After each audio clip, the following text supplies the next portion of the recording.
Hey guys, Why Not Game here, and we are back with some more World of Tanks. I haven't done an IS-6 video in quite some time on this channel, and I figured it was about time to go ahead and post another one. The IS-6 is, as you all know, a Tier 8 Russian premium heavy tank, and it is an OG tank. This thing has been around for quite some time. This was the first heavy tank I've ever purchased, and I have quite a deep spot in my heart for it. I've got over 1,000 battles in this tank. I've got my Mark of Excellence. I want to get all three of them, but with time, boys, with time. That being said, we are here platooned up with Danky Jag. I'm going to keep calling him Chris in the future videos, so that way you guys know who that is. It's Chris behind us. And the Tiger 2, Jerry 813. Now, the first thing I noticed as we're pushing here is our support's gone. We started spawn next to a Type 59, and I think a tank destroyed the SU-130 PM, and they're gone. And we're fighting some fairly strong medium tanks ahead. We've got a UDES to deal with and a Progetto, and so you know we are on the map Karelia, assault mode. Quite an interesting mode. I'm not the biggest fan of it. We're gonna go ahead and go back to my cam for a minute here, and this gameplay actually goes by pretty fast, so I'll try to narrate as best I can. So first things first, we roll up to the ridge line. First target we're gonna go ahead and spot as we, I decided to fall back a bit as we wait for allies. Is boom, Progetto. Aim down sights, track the guy on the move. Cool. IS-6 is D5T. That's amazing. I realize he has an autoloader. I bounce a shot. I decided to stick still. He pins, and where did he pin me at? Where? I can't quite find it. I can't find it. I think he might have hit my... He didn't hit my tracks because it's not damaged. Oh well. We're almost reloaded though, and boom, second shot into him. Now Chris pulls up, and he's in his Tiger 88, his Yak Tiger 88. He fires a shot and keeps him tracked. Tiger hits him. Chris hits him. He's done. That's it. Progetto's out. That's one less medium to worry about that has a powerful cannon in the game. Autoloader down. The Tiger takes a bounce from the UDES, and that UDES is going to be quite a pain for this Tiger, as you'll see. Not really a threat, but more of just a pain in the side. As it goes, yeah, I don't know what that UDES was doing. I push forward, I get a good shot, boom, take it. Chris pushes me in the ass, and I'm like, oh, wait a minute, man, back up, you can have the spot, but I just wanted to get a quick cheeky shot in there. So now we know there's an HWK-30 ahead firing heat rounds. The Tiger goes right, and he attempts to get some good shot placement on the UDES, and I'm like, maybe I'll go to the range. I'm like, nah, you know what, let's go down there and support the Tiger. Tiger gets a good 280 roll in there with the long 88 that he has on it, and we're rolling down here as well. So as you can see, people are not automatically, but people are firing at the Tiger as he's sitting there. Shoot at the UDES. I crit him, but it doesn't do much. I think it got absorbed by his track armor. So Chris is taking some heavy fire, and I see this guy going up to meet him, and I'm like, I'm gonna help you out, man. Boom. I did a nice low, actually. It wasn't a nice roll at all. This thing caps at like 420 plus. Low roll, and I'm like, you got it, man. And unfortunately, he gets nailed. Dead. So my mind now is telling me my friend's down. The Tiger 2 that was up there with him is going to be alone with the UDES, and I'm thinking, you know what? He can handle it. Take a shot at the T-32, aim down sights. I do not get the kill. 6-inch goes also. I pull back a bit, and I'm thinking, you know what? Relax, stay calm. You got a tank destroyer out there, an HWK-30 slinging heat. I push back out, bounce the HWK-30. Not his day, I guess. And we nail a thick shot on that IS-7, or the IS-3, excuse me. Once again, actually, you know what? That wasn't thick. That was a low roll. What the heck? We've been doing some pretty low rolls this game. Unfortunately, that happens sometimes with these bias tanks. Push out again. The IS-3 bounces for 390, and I pin him. And not only do I pin him, but I track him, which allows for the Rheinmetall Borsig to come in clutch and get a second kill for us on this flank. Centurion shoots and tracks me, so I quick repair. SU shoots me and bounces, but the HWK does not with his heat rounds. So I take a shot on the move. I went on the move, excuse me. Take a shot with my gun not fully aimed and get a kill on or a hit on the T-28. Jesus. Sorry, once again, this is a fairly fast commentary here. It's fast gameplay. We're already 8-1, so we are dominating the enemy team here. But the Tiger 2 back there, yes, he is still teetering around with that UDES, and it's going to be quite some time. As you can see on the map, there's a Lynx coming up. It's going to be quite some time before that Tiger kills him. It's probably going to be within like the next 30 seconds. He's been over there with that guy for, I would say, at least a minute plus now, trying to go around this little island with him. But as soon as the Lynx comes over and as support, you'll see he'll get that kill. But yep, so we're teetering here now, and we've lost sight of the HWK. All we can really do now is defend ourselves and try to just stay low profile for a bit. So we're going to go down into this depression. Tiger got the UDES as the Lynx started his approach. Kind of forced that UDES into a bad position there, and the IS-6 is exceptionally well made with armor. It's exceptionally well made with the gun, and the turret in the front of it is fantastic, but it's just so slow. That's its only drawback, is in some terrains it's just so slow. And as you can see, the HWK got spotted and immediately got tore up. The Lynx is such a fantastic tank though. It's such a fast moving tank. It's maneuvering around, getting agile, hitting stuff, pinning, and dead. Just got tore up going around that corner from the Centurion. Poor guy. He was doing pretty good this game as well. But we're going to keep rolling here. We're going to attempt to keep pushing. It's currently 12-3. We've dealt 2,705 damage, 1,780 block damage, and 2,004 spot damage. I think a good portion of which has come from that Rheinmetall Borsig and us pushing up like we did. We're still in a fight though. You know, my thought is, and this is what I was telling Chris at the time, is man, if I can just get one more shot in, I'll be happy. If I can just get one more shot in and push that damage over 3, I'll be happy. And so I see this guy, I'm aiming, take the shot not fully aimed, and I guess today is my lucky RNG day with accuracy. Get the shot not fully aimed in with that DE. I think it's a 5T, don't crucify me. And that works. And I'm thinking, you know what? Why not try to snag a quick cheeky kill then, boys? So I get it. And that replay is just about over, and I was thinking, you know what? If I can get this IS-3, that'd be cool. Not going to happen. Ended the game at 3,215 damage, 1,780 block damage, as well as 2,004 spotting damage. Now that is, I would say, a pretty good game in the IS-6.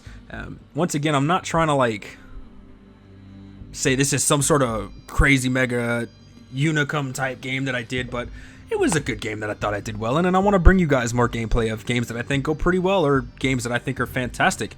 Another thing I want to say as well is if y'all have any games that y'all want me to post on my channel, send them to me. Email them to me. I will actually start leaving my Twitter in the description, you know, link me, DM me or whatnot, and let me know, hey, why not game? Check this out, man. And I'll give it a look. I'll go from there. I actually want to start getting more into this. That being said, that was the first one. I do have a second video to show y'all, a bonus video, as you could say. It's some Comet gameplay, so I'm going to go ahead and show you guys the after battle report real quick, and we will hop into the Comet game. Give me 1 second, and I will be right back.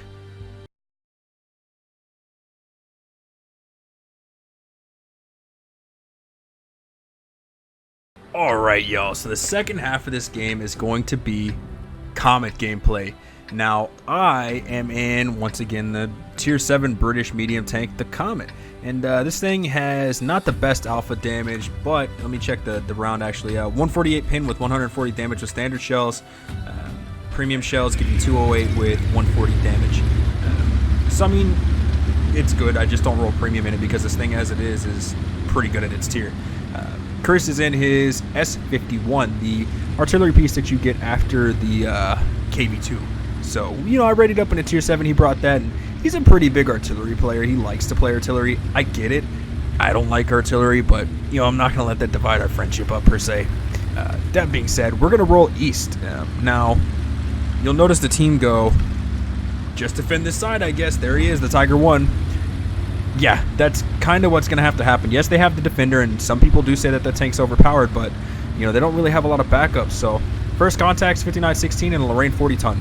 This Lorraine gets absolutely hammered. Oh my god, look at him. He pushes up 1,300 health. Watch 30 seconds, 30 seconds. Takes his first hit, 1034. He's doing some damage, so I mean, he's dishing it back, but, oh, took a hit there. Artillery, Chris coming in clutch, knocks him down from something like 800 health to 143. The guy's trying to back off, but with this many mediums here, there's no way you're going anywhere. So what I start to realize is, we've won this flank. It's 2-2. Now is the time to push. If we do not push now, that's it. Like, we've got to go. Because that other side could be crushed in a matter of seconds. So, you know, I'm going to start getting aggressive. And right now my mind is I need to get around the flanks of those guys in the middle. And maybe I'll be able to. And artillery. So as I'm thinking, where am I going to go? Artillery hits me, and that changes my drive of this game up completely. I've now turned into an animal, and I want to kill artillery with everything I have. So I'm pushing right fairly aggressively now. I see the Cromwell and the VK, and so I'm thinking, you know what? Let's start firing on the move and auto-aiming him. So that's what we're going to do. We're going to start pumping rounds into him, and watch the rate of fire on this thing, y'all. Watch the rate of fire on it. We let loose our target, track him. Let's go and pump another one. And once again, this thing doesn't have a lot of damage per second, but it doesn't have a lot of high damage, but it does damage per second fairly well because it's just a fast, snappy tank. So we're going to keep the move on because artillery could be, quite honestly, anywhere at the moment, and I'm not really trying to risk trying to risk getting caught up by him. I want to take a quick look at our high explosive shells. 190 damage with 38 pin. It's better. It's a better shot, but once again, the Comet really does excel with fast, rapid damage. The more you can deal it, the quicker you can deal it, the better. So we go into the A43, and I'm thinking, can I take a shot? Nah, he ducked away too quick. I'm thinking, just keep moving. The defender's fighting some T-34s off right now. He's trying to get that island one, and we're starting to lose here. It looks like the rush, the limbing train there wasn't the best idea. We tied it up 4-4. We're going through the mountain pass behind their spawn. I figured, you know what, it's best not to go through their spawn because that'll get me spotted. GW Tiger P obviously wasn't paying attention. There's a 40 TP coming out of the woodwork. Don't quite know what this tank is. I just know that it's not nice and it wants to be dead. So I track it with the high explosive shells that I've had loaded for the artillery piece. Cool. He misses his shot. I miss mine. We've auto-aimed the artillery, and right now I'm just thinking, let me get this artillery killed. Let me get the artillery killed. The GW Tiger P, real quick. We've damaged them. The GW Tiger P is huge. It's absolutely huge. Everybody knows it. The tank is absolutely ginormous. That's why it was such a bad tank that the Germans never won. But look at it, though. It's huge. With a tank like that, you could take cover behind it. And so I'm thinking, load. Boom. All right. Enemy armor destroyed. We've got a 40 TP and a Jag Panther. It's quite a tough situation to be in. We've only got 666 health. I'm thinking, I don't know if I want to fight this. I load back to my AP, and I just get going. The Yag Tiger comes around, and he does not bounce. And I'm thinking, just leave. Don't even pay attention to him. If you don't pay attention, it's not real. And I look up at the top, and I realize, oh, they have one more artillery. And in that matter of probably 30 seconds of going through that pass, we managed to tie it up, and we've got a lot of guys coming over here to fight. So, as it goes, we're going to attempt to push around this Jag Panther, but he decided not to pay attention to me. And once again, this is the second time this Crusader SP has gotten himself attacked. Because the first time, we were back earlier in the game on the west side of the map, and he shot me with an artillery shell, and it drew attention to him. This time, once again, was leaving him alone. I was going to go after the Jag Panther. Didn't know where he was, but he had to shoot me. I was no threat to him, or I was, but I wasn't paying attention to him. I had no intent to go after him. He just panicked. He shotgunned me, and it didn't work. It did not turn out in his favor. So now, we're just going to ignore the Jag Panther and keep going. Because he's not paying attention to us. He's going after that type. And now I'm like, where's he at? Maybe he's over here in the corner. And I'm like, no, he can't be. That's out of map. And so there he is. And so now I'm thinking, oh boy, please. I'm on 62 health. Do not do it. High explosive doesn't do much to him. I'm reloading another one. Right into the gun. I damage his gun at this point. And it's too late, son. You might as well stop squirming. He's dead. 11 and 6, 3 kills on my side. I got 1,000 damage so far in the Cameron. I mean, it's a fairly good game. And I did get a medal. I believe we just picked up a Kalabanovs, maybe? I'm not quite sure. I don't have the replay, the end of the game for this one. I didn't save it. But we did pick up a fairly good medal on that one, and we capped the pace. So, you know, it ended fairly well. I mean, 2 fast games there. That actually ended fairly quickly. So, fast games and good damage. Got some kills there too. So I figured that's some good content maybe to throw up there. And you know, once again, if y'all have anything that y'all want me to start watching or reacting to and commentating on, I'd be more than happy to. I feel like I'm a natural born commentator. But that's gonna be it for this one, boys and girls. And I'll see y'all in the next one. My name's Why Not Game, and I'm out.